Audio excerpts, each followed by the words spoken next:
Kwenda kula keki kwa Mwamposa ni makolokolo tu ayo mwanadamu.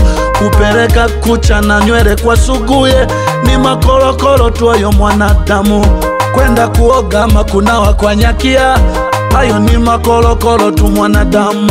Kufundishwa kuota ndoto kwa Mwakasege ili hali uachi mabaya, uo ni mzunguko tu mrefu, mwanadamu unajizungusha. Kwenda kupewa gari ama mtaji kwa Jodevi ni mzunguko mrefu.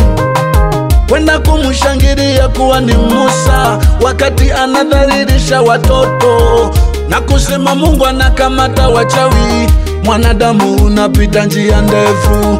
Njia iko wazi, njia iko pale pale. Acha dhambi tu yaishe, acha uaji, umalaya, ulevi, acha rushwa na mabaya unayofanya. Ayo ndio mwanzo wa laana zote, hali zote za kujisikia vibaya, hukumu na hatia vilivyo ndani yako. Yote hayo yanasababishwa na mabaya. Hakuna njia mbadala, hakuna namna nyingine ya kujitoa hapo. Ayo mengine ni makolokolo. Muko wengine munakunywa mipombe ama kuzinizini. Muko wengine munakwenda eti bichi kuogelea ili kujiriwaza. Wengine mwazunguka kwa waganga, nawambia yote ni makolokolo.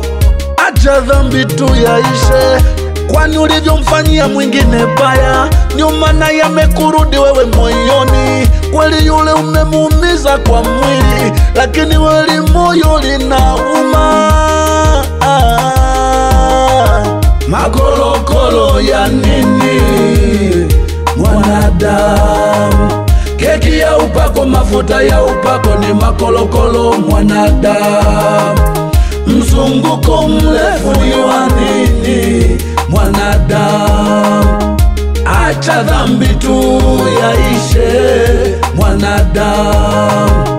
Makolokolo ya nini mwanadamu? Keki ya upako, mafuta ya upako ni makolokolo mwanadamu. Mzunguko mrefu ni wa nini mwanadamu? Acha dhambi tu na uitubie, kwa machozi mambo yaishe.